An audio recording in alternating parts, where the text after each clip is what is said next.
telling the story of the late John Mortimer here on BBC4 at 11:10 tonight. But now, creator of Bagpuss, Ivor the Engine and the Clangers. Time Shift profiles Oliver Postgate.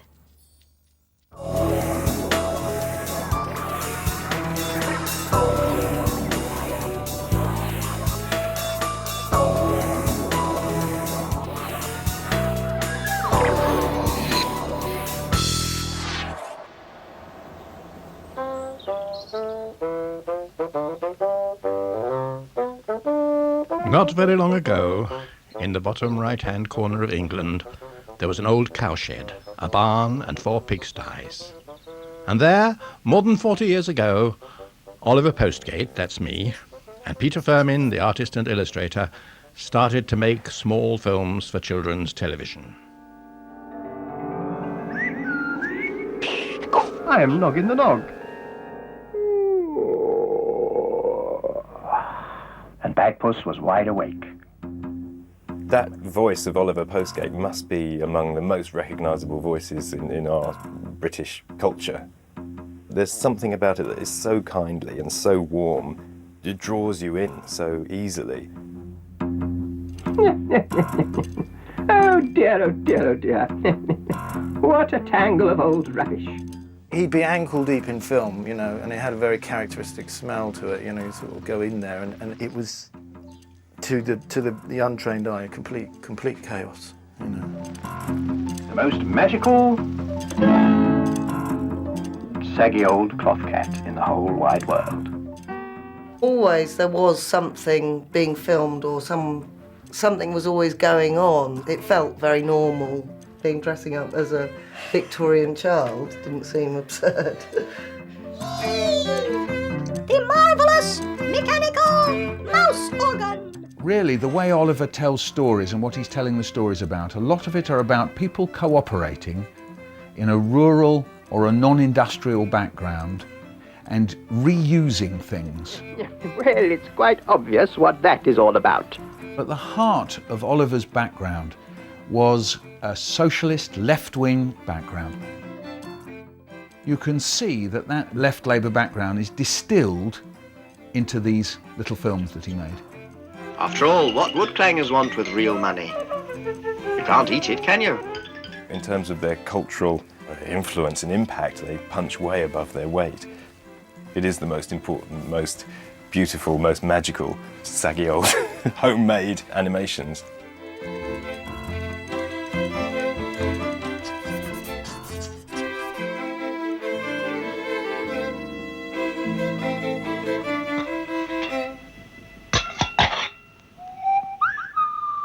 That is a clanger. And that is another clanger. They seem to have a piece of rope. The clangers contained all of the trademark Postgatean elements, if you like, the things that really, for me, drew me in as a child. And that was this separate world. Soup! They want soup! Better ask Tiny Clanger. And here we had this contained world of what appeared to be a family of clangers. Basically, they just got on with things, but were surrounded by this absurd community of objects and peripheral characters, if you like. There was a cloud. There was an iron chicken who was slightly delinquent.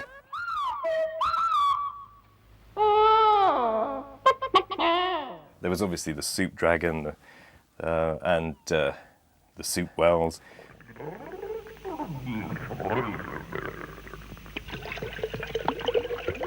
Oh look, Oliver, I found the world. Oh, and yes, I found the whistle. Yes, oh, the whistle, yeah. Yeah, that's the whistle. This is Major Clanger's whistle. It's a very low register.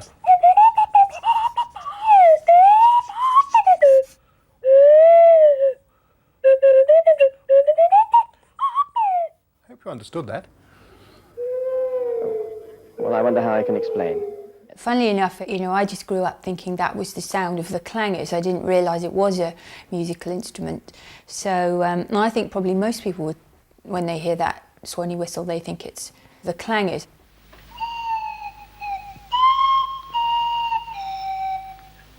What's absolutely stunning about the clangers is how few words there are in it. So what he's doing, if you think about it, what he's doing mime and he's doing sound. The mime comes from the little woolly clangers, and the sound is coming from the swanny whistle. Now I wonder if this machine is going to work.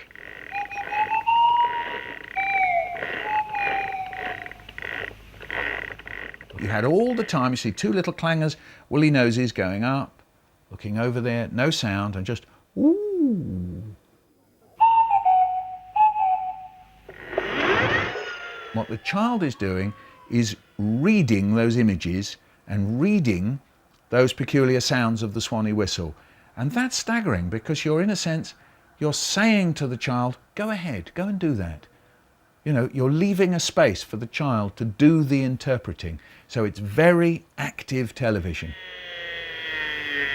Oh dear, that's not one of his best machines.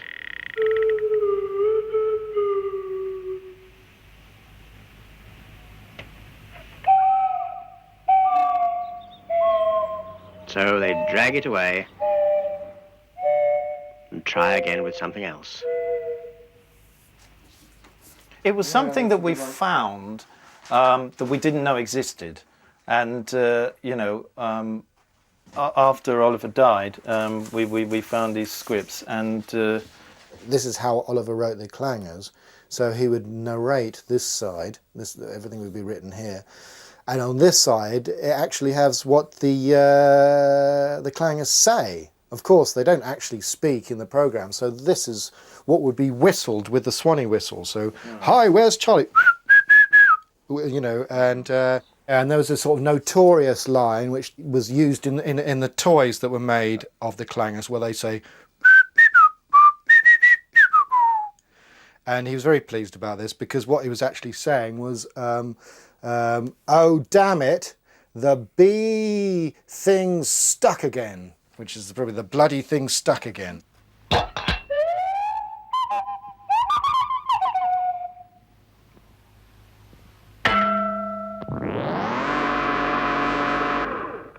The Clangers must have been one of the first television shows I ever watched.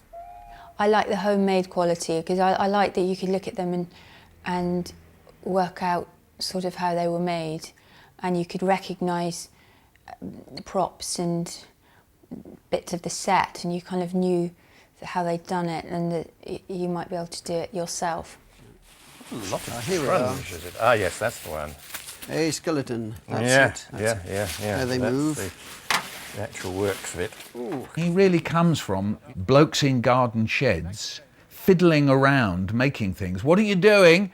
I'm making a film in the garden shed. I mean, and you can see it in the film, you can hear it in the films. I mean, it really is small films. I mean, it's handmade. As you see, it's made of the same thing as everybody has skeletons of, bones and ball joints.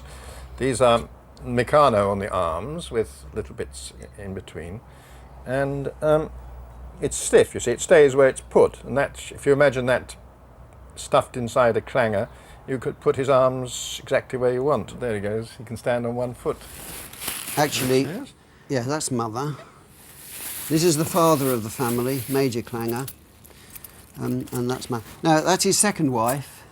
His first wife was stolen. The BBC had an exhibition in the 60s of the Clangers, but someone pinched Mother Clanger. So after the films were made, we then had a new marriage took place between him and her. So that's his new wife. there was that scene in Doctor Who with the Master watching television, and he thought it was a lie. Postgate recognised that the Clangers, ultimately, as well as being a wonderful storytelling vehicle for children, was also an opportunity to make comment about the world. 4, 3, 2, 1, 0. By the time we got to the late 60s at that time, we knew so much more about the rest of the world, the impact of the space race, and the aspiration that we might move beyond the bounds of Earth. The idea that the moon, the stars, the galaxy, the universe was out there and was a challenge for humankind. That this stands as a symbol of the insatiable curiosity of all mankind. Of all the stars and moons and planets that shine in the sky, by far the most troublesome is surely this one. This small cloud-covered planet is our Earth, the home of the human race. Oliver set himself apart from the kind of mainstream enthusiasm about technology and about space and about bombs that was going on in the late 50s, 60s and into the 70s. You know, he was a member of CND, and you can see at the beginning of the Clangers, he is saying, look, when we look at the Earth, it is beautiful, just as, you know, Apollo and Neil Armstrong and the rest looked back and could see the Earth, that it's beautiful.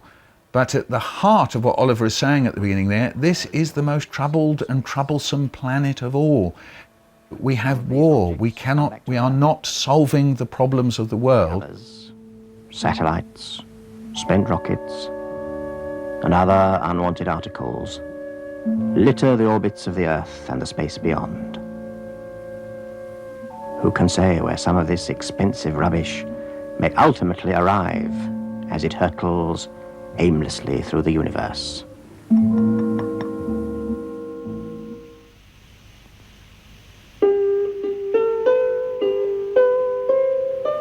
Look, it's cracking some more. It's a baby penguin.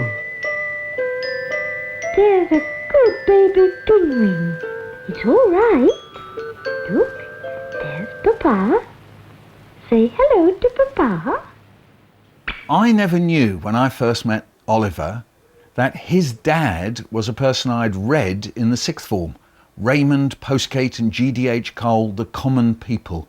So at the heart of Oliver's background was a socialist, left-wing Labour Party. And I mean, his grandfather was George Lansbury. This was somebody who led one of the most famous revolts from a local council when they fought the cuts, basically, in Poplar.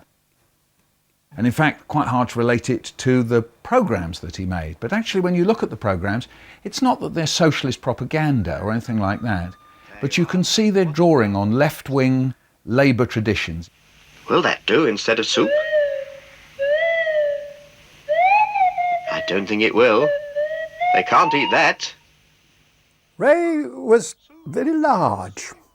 He was a classically educated man who had come into the socialist movement, you know, at its inception. And I remember we used to go and stay at Bradfield's, which people described as Bloomsbury on the Marsh.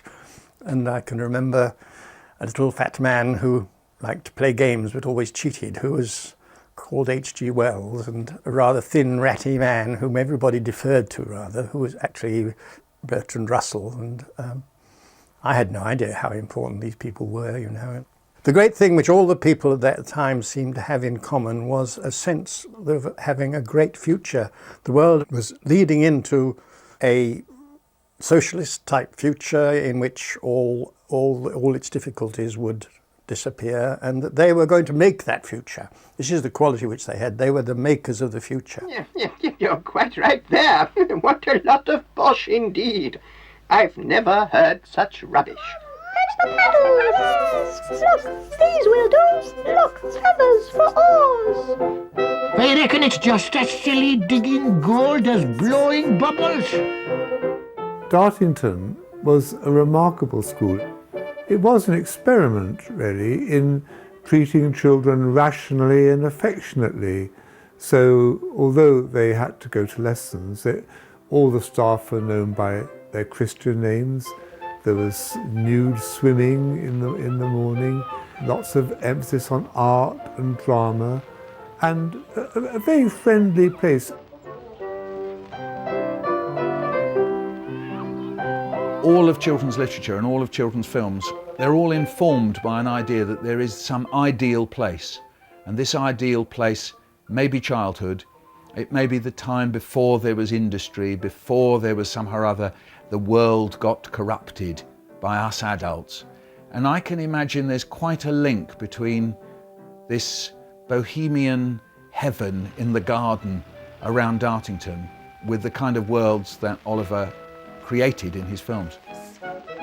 Don't be daft, Jones. Fish don't have time off. Everybody has to have some time off, Di. Maybe it's time for you to put down your fishing rod and have a snooze in the sun like me. making a musical wheel. I was a failed actor. I remained failed for a long time. But I always also worked in a button factory. I did lots and lots of different things, you know. But I was, yes, throughout my life I was launching myself into follies of different sorts, and they would come a cropper and I would dump them.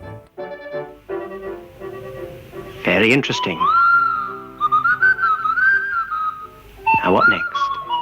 In the early 50s, Postgate was involved in all sorts of machine making, and basically he was a toy maker, and he got into television on the basis really of creating what he thought were going to be children's toys. He made a virtuoso pig, for example. And this attracted him to the mechanism of making animation. We were very impressed. There was this gentleman came down from the telly, you know, to ask me to do drawings. Joan always claims that, that's my wife, Joan always claims that she noticed that he wore brown shoes with a blue suit, and she thought, well, he must be all right then. So we were content. He had so many ideas. He was full of confidence. He gave me confidence to work for this strange medium called the television. He got commissioned to do a series of programmes called Alexander the Mouse, and he was very excited about the stories. Alexander was going to be the mouse who would be king. In essence, what it was cut-out figures, and magnets would move the figures along from behind. And of course, magnets attract, and suddenly Alexander was bouncing all over the screen as various magnetic poles clashed and so forth. Hands would often appear on screen during live broadcasts. So it was very primitive, but nevertheless still very charming in its amateur, handcrafted way. All ready? Right then. A pretty, sad, sweet serenade for Mrs. Pogle. 1, 2...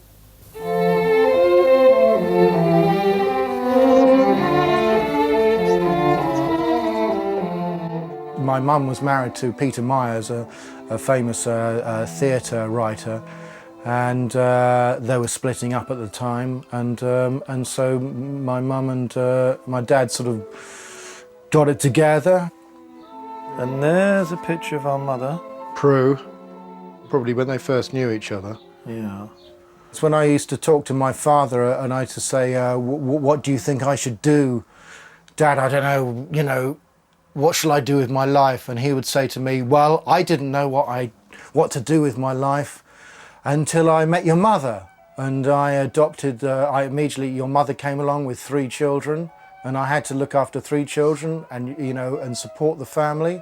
And so I just had to get on with it.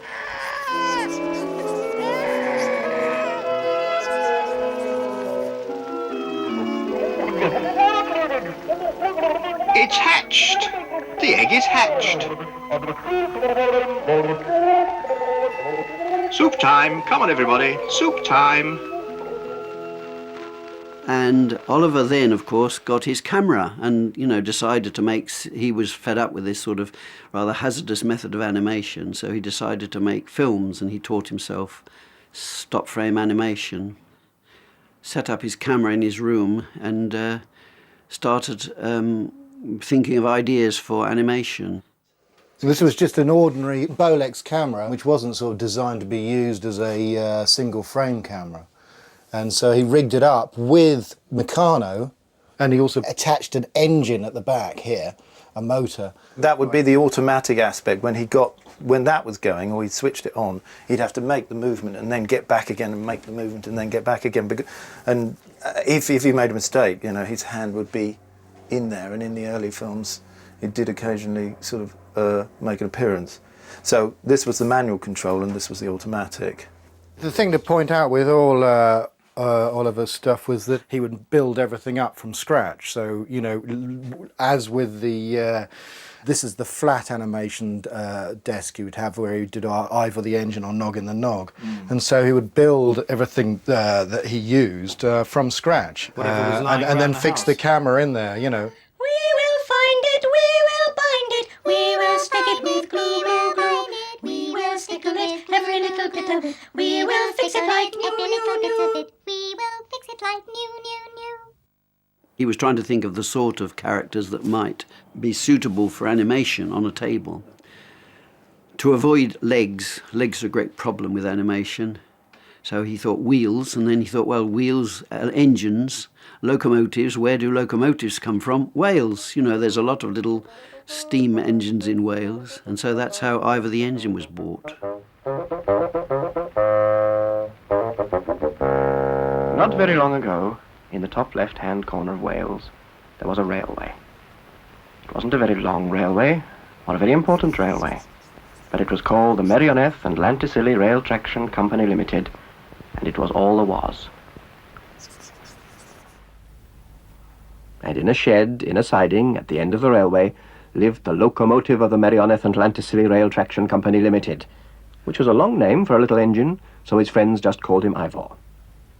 Our animation wasn't so much an imitation of life, it was a punctuation of conversation. And we always stayed on the one who was talking, and it made for a very simple film, which was very clear, and there was no unnecessary things going on around the edges. You know, I wonder sometimes, Di, looking up in the sky about, well, you know, life on other planets and that. Oh, yes, there is. If I'm going to say something to you, well, I'll do it with a certain amount of gestures, but in between times, I'm completely still, you see, and I've only just made 4 or 5 movements then. Mind you, they wouldn't be what I was doing, because I'm a bit self-conscious at the moment. But that was the point. This is how we managed to get through 120 seconds a day, where most studios get through 10 seconds a day. Never move a mouth. Oh, we haven't had a mouth. We changed expression. We didn't bother with the mouths, because people were watching the hands. I got a book about it. Little green men with pointed heads there. Oh, don't be daft, Di. No, it's true. That way we managed to be fairly economical, but actually in the end, extremely powerful in what we had to say. Just one thump like that. Listen, Jones, what are you doing with that? I don't know. And there's only 3 moves in the whole thing. When they land, they look like petrol pumps and say, "Take me to your leader." Never. Yes, I seen one. There's a lot about nowadays. Look, there's one now. What, a little green man? No, a flying saucer, silly. The little green men are inside.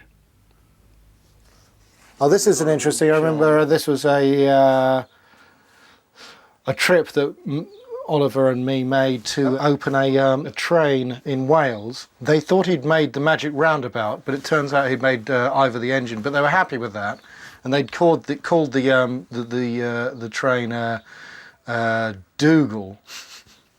He was very nervous about Ivor the Engine because he does the Welsh accent quite a lot in it, and he was worried that that the Welsh might sort of take a little bit of kind of umbrage at this, but they translated it into Welsh.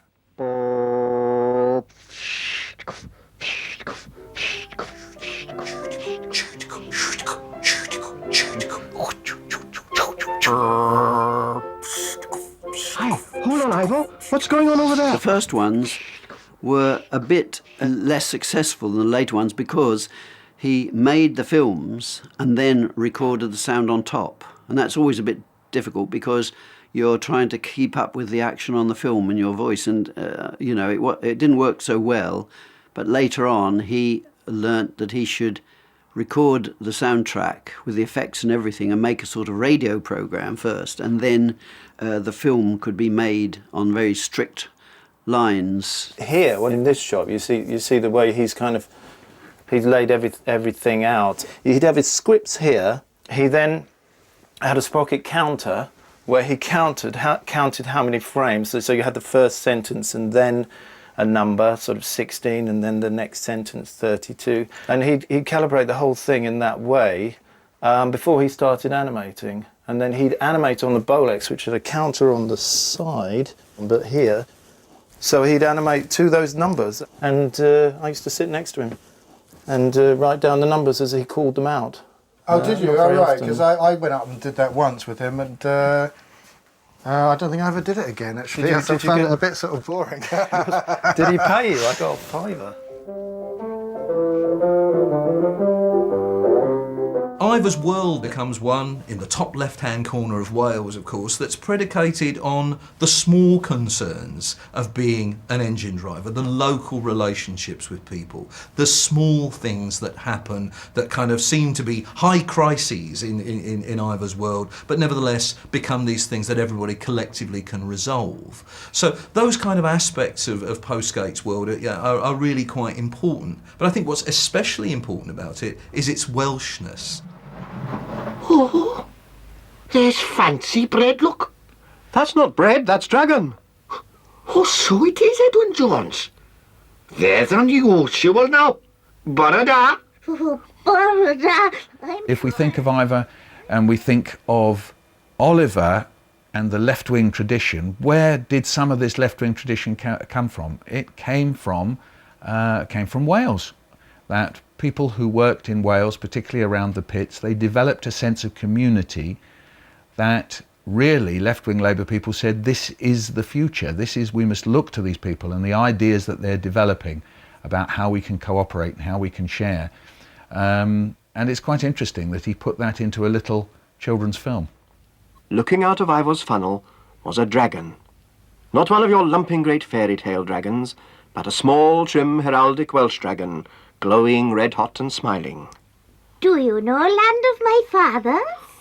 Oh, yes, of course. Certainly. Very appropriate, if I may say so. Come, ladies and gentlemen, Land of My Fathers, if you please.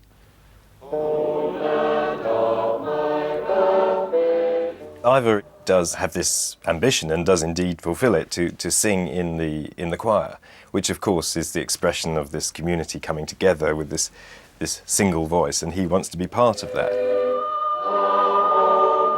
And I think it's quite telling that they hold their choir practices on the railway tracks, because Ivor just seems to sort of drive in and they're all assembled, the choir, the whole community are there, with Evans the song, all ready to sing. Morning, Dye Station. Morning, Jones. One thing was a huge influence on his work was Dylan Thomas, particularly Undermilk Wood. The wood, whose every tree foot's cloven in the black glad sight of the hunters of lovers. That is a God-built garden to me. There is a quality to Dylan Thomas's poetry and Undermilk Wood which is very melancholy and very has this sort of sadness to it, you know. And I think that is sort of is shot through with all Oliver's work, you know, and makes it stand apart from a lot of other programmes, really, because it has this dimension of sadness to it and melancholy. Everybody sang, and high and clear above their voices rang out the voices of the dragons, singing their gladness from the heart of their own permanently endowed gas-fired volcano. I think that there is a very strong element of the past in their programmes. It's almost sort of like harking back to something that was never there, perhaps, you know, a sadness because it was never there.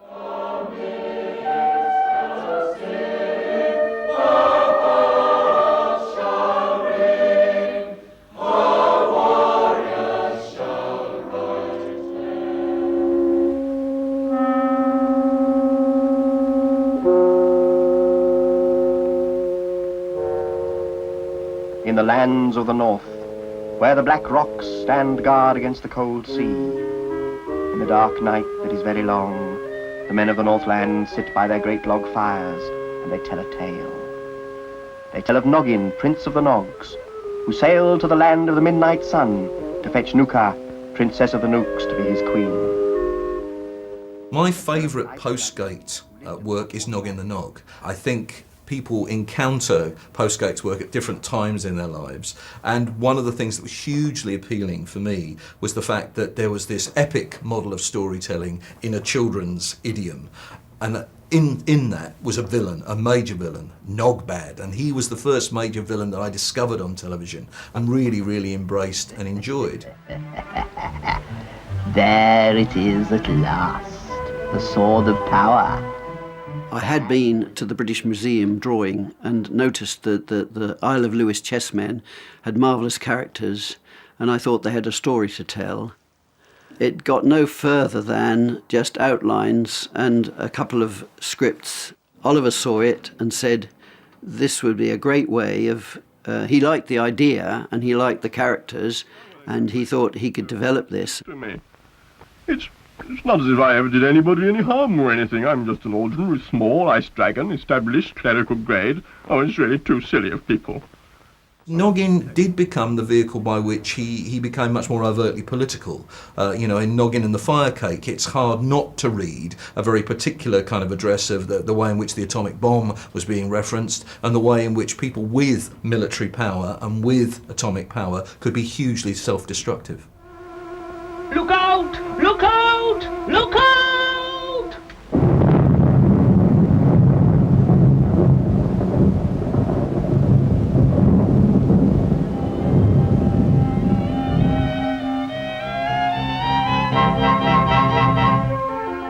Oliver was a conscientious objector at about 1942 when he became of age to be conscripted. I suspect more it was a mixture of family history and also a slight innate rebelliousness and anti-establishment thing that he kept all his life. His grandfather was a pacifist politician, George Lansbury, and he said, as far as I'm concerned, you can put away the machines of war and all of it, and just let the world do its worst. And then you had his father, Raymond, was going to be taken out of Oxford and at one time shot for being a conscientious objector. And then you had Oliver. The big mountain.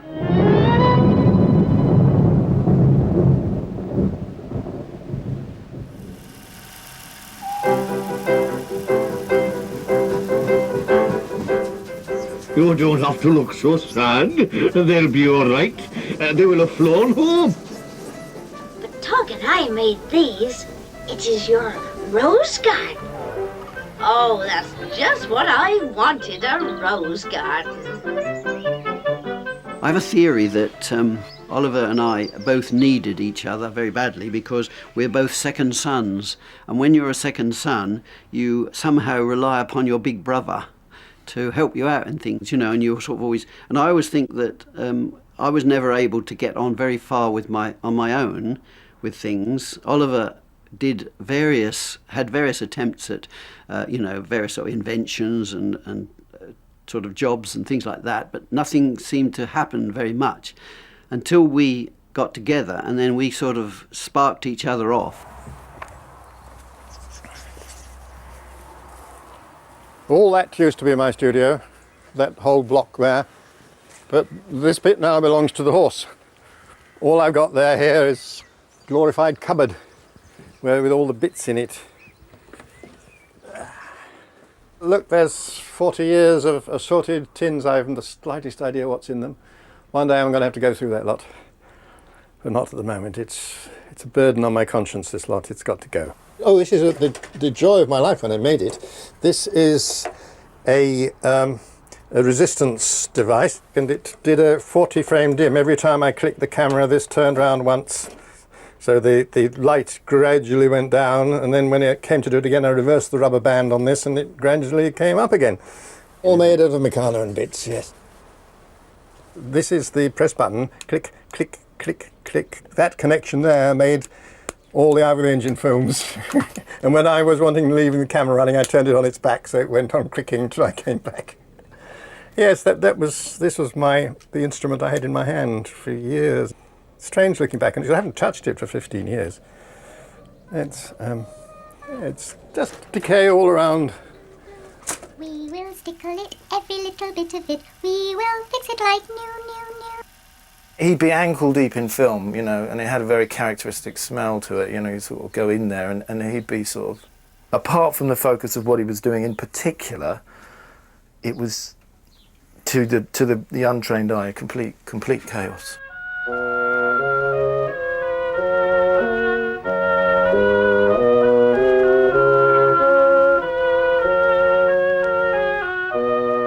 There's the big barn, look. There are usually pingwings in the big barn, but of course it's no use charging in there looking for them because they would hide. Look, there's one. It's Penny, I think. Yes, that's her. She's looking for something. She's looking straight at us now. Keep very still and quiet, and perhaps she won't notice us.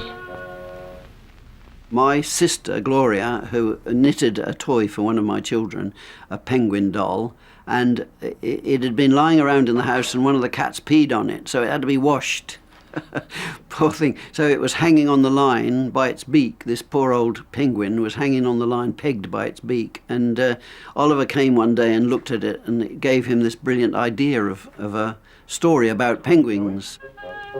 So the films opened with small penguin running down the garden, shouting to Papa Penguin, hanging on the line, saying, "Come on quickly, Papa, Mother's laid an egg." And Father says, "I can't come. Can't you see I've just been washed and I'm not dry yet?" You must come. Mama has laid an egg. What do you say? Mama has laid an egg. Oh, well. These characters would be moved frame by frame around the yard, and of course you can see that if Oliver walked up to them and back again, his footsteps would show in the grass, so you'd see these strange ghostly footsteps around the place. The other thing, of course, is the sun would be going in and out. He'd spend hours waiting for the clouds to pass so he didn't have shadows.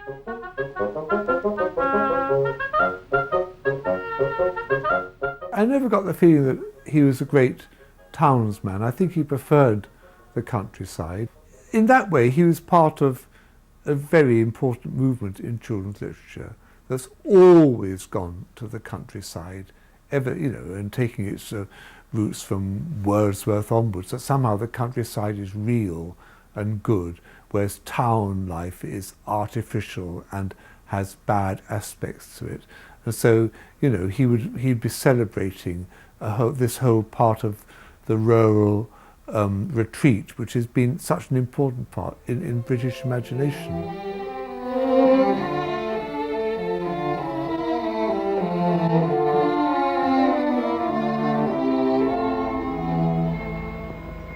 What are they doing? They're fixing a piece of string on Mr. Pogle's notice board.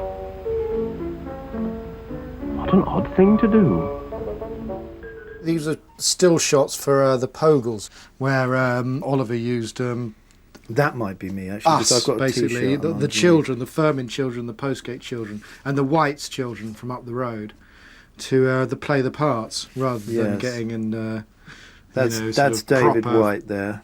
Professional children actors. That's the Fairy Queen. That's Katie Firmin, and that's Matthew White.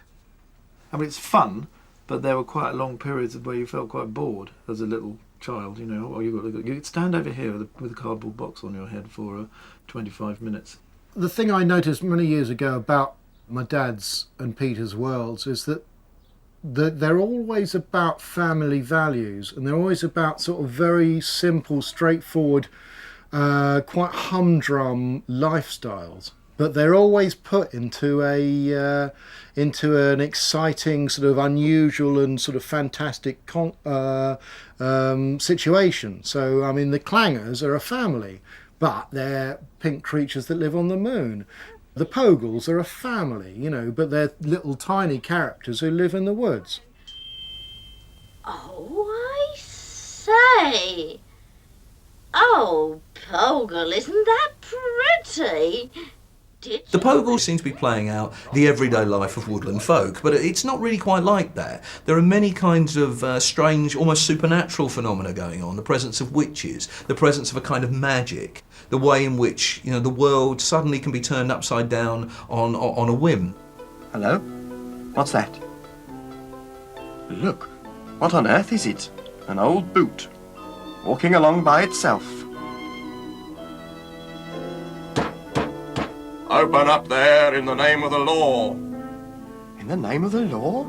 There's a strong sense that these stories, they're reaching back to very deep British folkloric roots, which are quite challenging in terms of the way in which they produce characters and quite dark storytelling. Come on, open up there, Mr. and Mrs. Pogle. You've got things in there that don't belong to you. Open up now.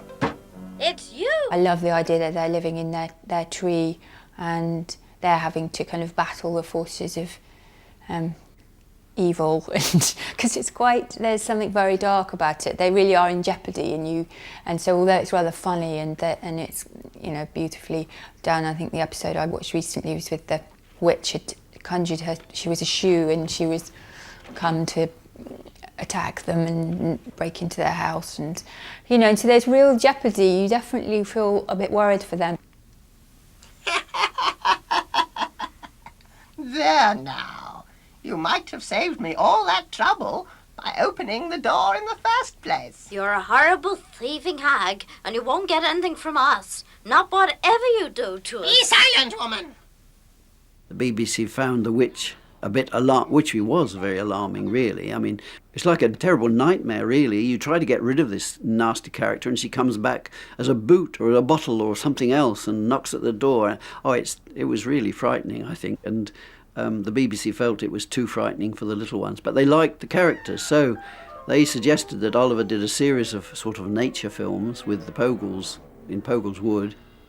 And the witch was never seen again. And in the mud at the end of the world you shall crawl to the lasting of my spite. Children are often underestimated, in my view. They're not wanting to be fed wholly safety in their storytelling. What they want is challenge often, and not merely challenge, but something which might affect them really quite emotionally. That's it! That's the crown! I want it! The witch character, which can come across as very brutal, very frightening, but very challenging at the same time, is about that fear that children really enjoy. They like to feel frightened sometimes, so that they can recover from that there can be the reassurances of the Pogles thereafter, the reassurances of the pastoral idyll. Witch, hag of the night, dream creeper, be no thing at all, be nothing. She's gone then. You are the bravest and fiercest little seahorse I ever saw, and I'm sorry I took the seal without asking you. But you needn't look any further. I wish I could. Mermaids can't swim deep until they are crowned. I have to stay near the surface so that I can come up for air to breathe. 3 of them, out of 1 hat.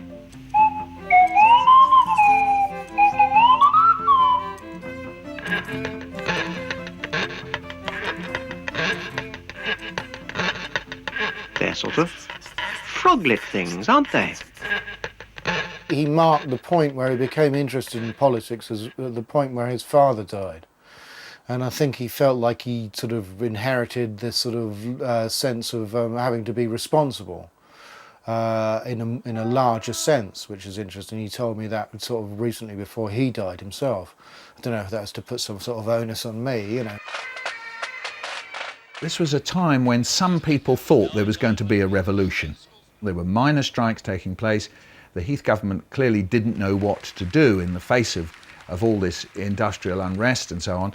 And Oliver, as I seem to remember, he did one of the instalments of the Clangers had an outfit who turned up and said that they had to vote for Froglet, I think it was. The noise? Well, that's the election campaigns of the political parties. Yes, political parties, people who think a particular policy is in their own or the country's best interests. Well, they call themselves a political party. What for? Well, so they can have a cause. They can act together to defeat other political parties and get what they want. Don't you understand? Well, I wonder how I can explain. Postgate's politics were always kind of embedded in his films. They were not about overt message making. So by the time we get to the early 70s, it's quite clear that when Postgate makes Vote for Froglet, he's completely exasperated because he's actually feeling that he's got to make an explicit political message. Free soup for all. Yes, that should catch the votes.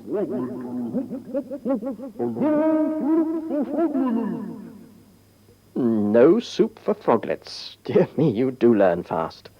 It's a film that's concerned with the way in which kind of electioneering is taking place. But its bigger message, far more important message, is his deep concern that party politics are actually undermining the idea that governments govern. And who is to give the casting vote?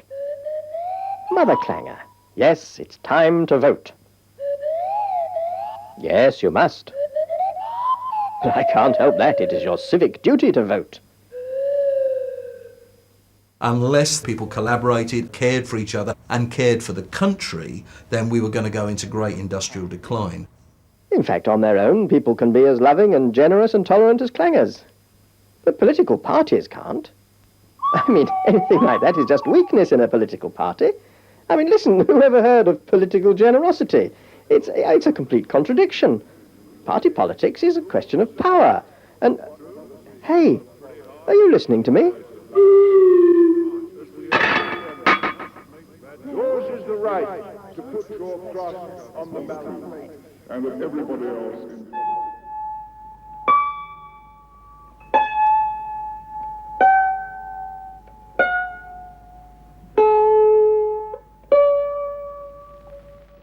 Bagpuss, of course, acknowledged as the greatest children's programme of all time in a recent poll, but it's a very nostalgic, backward-looking idea that sets itself up in relation, obviously, to a child's imagination and the way that a child imagines the actions of a saggy old cloth cat, Bagpuss.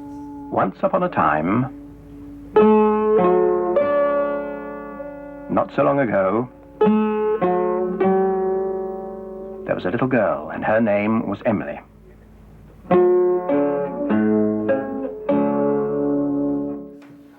That's my old bedroom. Yeah. That's looking out. Look at the mould in my old bedroom.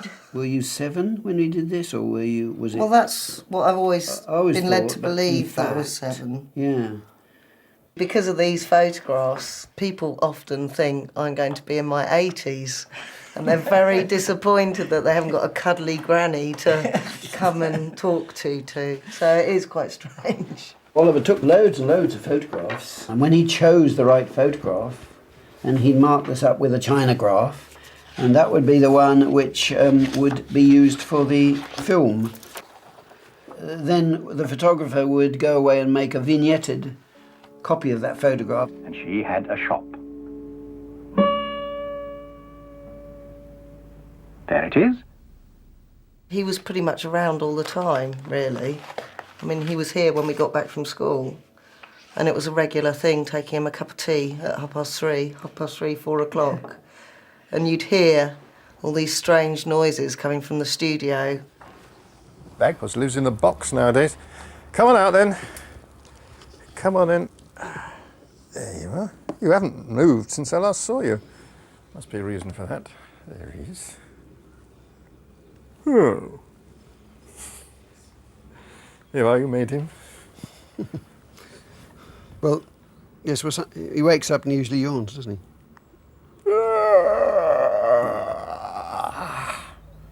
And when Bagpuss wakes up, all his friends wake up too. The mice on the mouse organ woke up and stretched. Yes, it was strange because I did drawings of this cat. There's a marmalade cat. But before I had to get the material made because I just could not find a stripe the right sort of thickness. So we got this company that would make me some stripe material. When the man finally came along, he said, "I'm afraid we had a slight mistake in the kiln. Something went wrong," and it turned out, and he brought out this great piece of pink and cream material instead of marmalade coloured. And I looked at it and I was a bit taken aback for a while, and then thought, well, that's unusual. I've never really thought of that. And it was a beautiful accident, really, because he is famous as the pink striped cat. What a pretty story. What a delightful story. Absolute rubbish, every word of it, but quite delightful. And you, Bagpuss? The interesting thing about Bagpuss was there's an interesting analogy with that, which is that it's an idea of comparing Bagpuss and everybody in Bagpuss as being in the pub. It's a bit like that because you've got Yaffle, who's the bloke at the bar who knows everything about everything. Yep. It's not only sad, it is silly. It's not only silly, it is not true. It is all nonsense. And you've got Madeleine, who's the good time girl who likes to have a bit of a laugh and a sing-song. I'm just Madeleine, a doll made of scraps. You'll find me in a cupboard or a box, perhaps. If my And then you've got Bagpuss, who tells the stories. If you buy him a pint, he'll tell you a story. So there's a wonderful sort of analogy with sort of Bagpuss being a sort of like a pub situation, really. Stop. This is getting very silly. Too silly. I will not have anything more to do with you until you are properly serious. Yeah. Come on, mice. There's a roll of music somewhere. The marvellous mechanical mouse organ. We'd always had Vernon Elliott writing the music for things like the Clangers and Ivor the Engine and that sort of thing. But we felt with the new series, which this set slightly in past times and rather nostalgic, we should have a different sort of music. The bony king of nowhere, he sat upon his throne. He didn't much like sitting there because his throne was made of stone. And Oliver found Sandra Kerr and John Faulkner, who were two musicians who played, they could play almost any instrument, played folk music. His throne was made of marble white, the feet were made of gold. It was a royal throne, all right, but oh dear, it was extremely cold. Oh, I think it was clear that he really loved music. I don't think he particularly had much to do with the kind of music we played, which was, for the most part, traditional English, Irish and Scots dance music or traditional song. I don't think he'd had a great deal of experience of it, but he certainly loved it. I'm sure, well, I know, that there was much more music in the film than he'd at first intended. And stopped it feeling numb and so. I really don't know why Miss Emily brings us things like this. So we can mend them, of course. Clean them and restore them into the beautiful things they once were. Yep, that's all very well. The whole ethos of Bagpuss, which is about using things in a different way or finding broken things and mending them and investing them then with a magical kind of property. I think that was way ahead of its time, and frankly I think it was way ahead of us too. I mean, John Faulkner and I were very politically conscious young people, but our politics only extended as far as where we were going to build the barricades. Glitter it prettily pink, we will gunge it. This much deeper ecological, environmentalist kind of approach that Oliver had has only grown on me over the years, and I've seen how far-sighted and ahead of its time it was. Better now, don't you think? That is better now, don't you think? Oh yes, that is much better. Much, much better. Look at I've sat and watched Bagpuss with children, and sometimes they've clocked it and liked it. I've also sat with them sometimes, say my present 4-year-old, and he didn't like it. He didn't like Bagpuss's face. He couldn't read it, I don't think, and he didn't like it.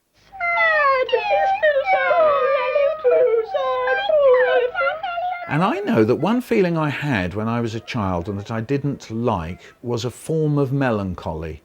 I didn't like poetry that had a sort of unattached melancholy. I just wonder whether sometimes with Bagpuss, some children find the sort of sad edge to it. Even Bagpuss himself, once he was asleep, was just an old, saggy cloth cat. Baggy and a bit loose at the seams. In my big tin box here, there's a Tyrolean hat.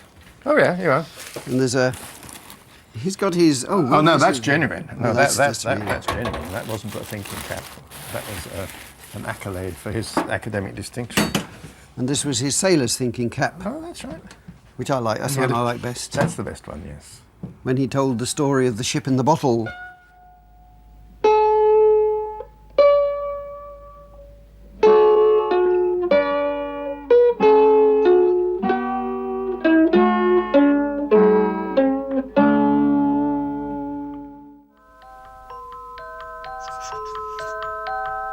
When you come to think of it, a doll is a very anxious, even dangerous thing to be. You see, dolls cannot choose. Dolls can only be chosen. Television, of course, was changing.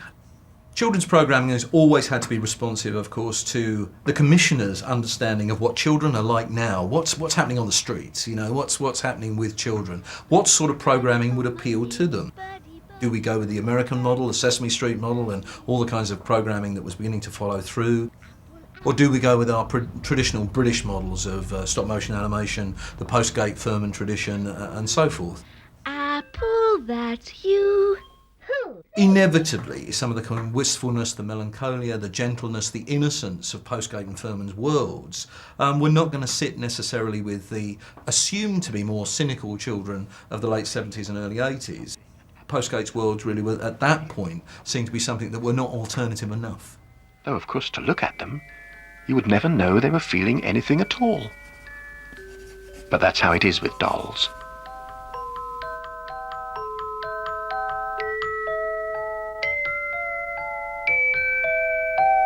Eh? What? That's not the end of the story. What happened next? He wasn't somebody who was going to take up beekeeping or stamp collecting. He dedicated himself to sort of dealing with the problems that he thought were extremely important, such as the nuclear problem and the environmental problem particularly, you know. He found it a very sort of trying and depressing and difficult thing to do, but he felt it was very, very necessary, and he felt like he had to do it because other people were fooling themselves and weren't really paying proper attention. And I think in some respects it came from coming from such a strong political background with his grandfather and his father, and and he felt obliged to be part of that world as well, really. Yes, I dare say, but whatever sort of story it is, you haven't finished it yet.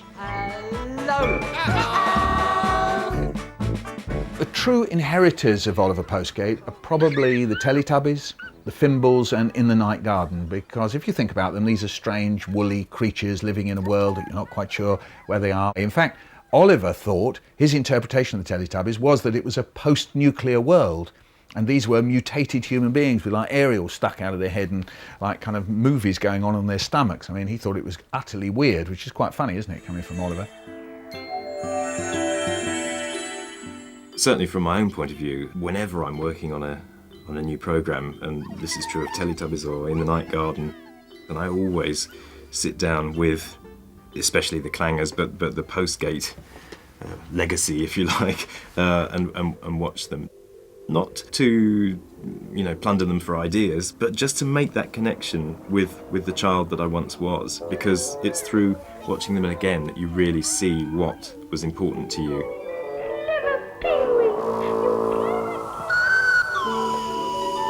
Yes, it's nice to have visitors, but sometimes it's even nicer to see them go.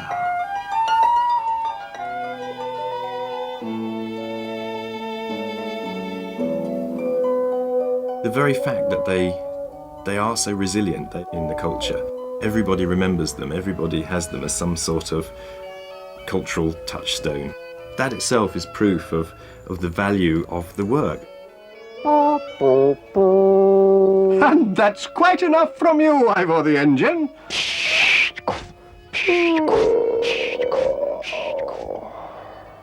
Bagpuss gave a big yawn and settled down to sleep.